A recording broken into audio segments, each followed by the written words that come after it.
Beauty and the Beast. We all grew up watching it, but perhaps didn't realise how very insidious it was at the time. Belle, a woman kidnapped from her home, locked away and refused freedom and autonomy, and emotionally neglected, falls in love with her captor. Or does she? So today, let's explore the psychological theory behind trauma bonding, and which of your favourite on-screen characters might have not actually found the true love they thought they did. If you're new here, hello, my name is Ruth, and I'm a registered and accredited trauma therapist and eating disorder specialist. And if you like your psychology with a sprinkle of pop culture, hit the subscribe button to join our compassionate community. So firstly, what is a trauma bond? It's a phrase you've likely heard thrown around, but you might not actually know what it means. A trauma bond is when an abused person falls in love with their abuser. The person feels sympathy or a false empathy for their abuser and develops feelings for the person they think that they know. But why does this happen, you ask? Surely that person must see they're being manipulated. Well, not necessarily. It's a very complex topic. Firstly, the abuser is likely very manipulative. They possibly begin the relationship by love bombing that person. Love bombing is a tactic that people use to try and make their victims feel like they are experiencing true love. Love bombing might include over-the-top adoration and attention, an onslaught of contact both in person or technologically, excessive gift giving, or very early declarations of love. Problematically, it can very much read as the Hollywood romance trope we so often see on screens. And these tropes often tell us that love bombing is healthy. We actually see this in the controversial movie 500 Days of Summer, with the protagonist Tom idealising Summer and pushing a relationship onto her via love bombing, despite ignoring her wishes or viewing her as a full and complex individual. Now, let's be super clear that trauma bonding is not romantic, it's not a great Hollywood romance, it's very much manipulation and coercion. And any of the signs or signals mentioned in this video really should be taken as a red flag.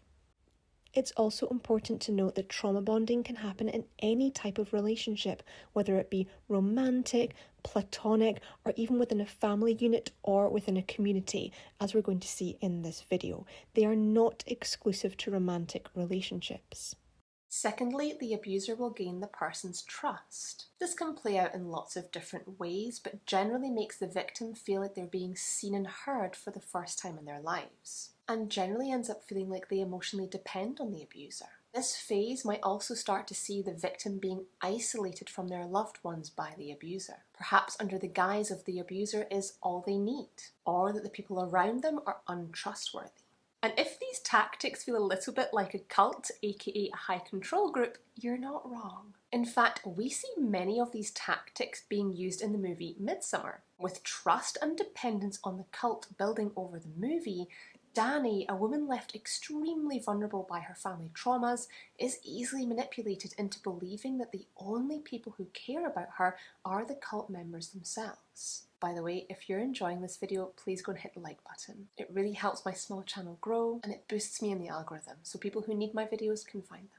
In the next stage, once the victim feels very comfortable and settled, we start to see the manipulation kick in. The abuser, knowing that this victim is now under their spell and feels dependent on them in many ways, will begin to criticise and gaslight them. The love bombing might also continue, really confusing the victim, perhaps making them feel that these manipulative outbursts are just blips. It can become a cycle of degrading and then love bombing. The abuser might even try to play the victim themselves, blaming their own traumas on their abusive behaviour. And whilst yes, cycles of trauma absolutely exist, somebody else's trauma does not give them the right to give trauma to you. I think Amy Dunn, played by the fabulous Rosamund Pike in Gone Girl, shows this experience perfectly. After being initially love-bombed into a relationship with Nick, Ben Affleck, he over time shows his true colours as selfish, manipulative, greedy, simply wanting her inheritance for his own gain, and the cruel girl idea that she initially gave him. He never really wanted a real person. These stages of abuse eventually grind a person down, very understandably, often leading to feelings of resignation, and the cycle starting all over again. Now, if you're thinking, that could never be me, I would see right through it. Let's discuss who is most at risk of trauma bonding and why. Those abused in any way in childhood may find the behaviours involved in trauma bonding completely normal, meaning they can be easily manipulated into the situation. Also, those with limited family support can also fall into these patterns. Nicole Kidman's character in Big Little Lies is a great example of this. She's a woman with very limited family around her, and we watch in flashbacks how her incredibly abusive husband initially love-bombed her and made her believe that he was her everything, making her completely dependent on him to the point where she quits her beloved job. Similarly, those who are autistic or more broadly neurodivergent, especially if they're unaware they're neurodivergent, are particularly vulnerable to trauma bonding. This is because for many people, masking can often be people-pleasing. Similarly, of course, anybody with learning differences can be quite vulnerable to trauma bonding because of the way that they experience and perceive the world. Or those with addictions such as drugs and alcohol can often be very vulnerable and temporarily cognitively impaired, meaning they can quickly fall prey to these types of manipulations. We actually see a very good example of this in the book and movie adaptation of The Girl on the Train. Emily Blunt's character has an alcohol addiction, and this actually makes it easier for her perpetrator to gaslight her into believing that the injuries that she sustained at his hands were due to accidents of her own making when she was drunk. But the reality is that any of us could experience traumas that render us vulnerable to trauma bonding. And it's also super important not to victim blame anybody who has fallen prey to a trauma bond. Our vulnerabilities are not our fault and are generally caused by trauma that's left unprocessed and unsupported in our lives. A trauma bond is not your fault and you are absolutely not the problem. Because it's vulnerability specifically that abusers seek out to manipulate.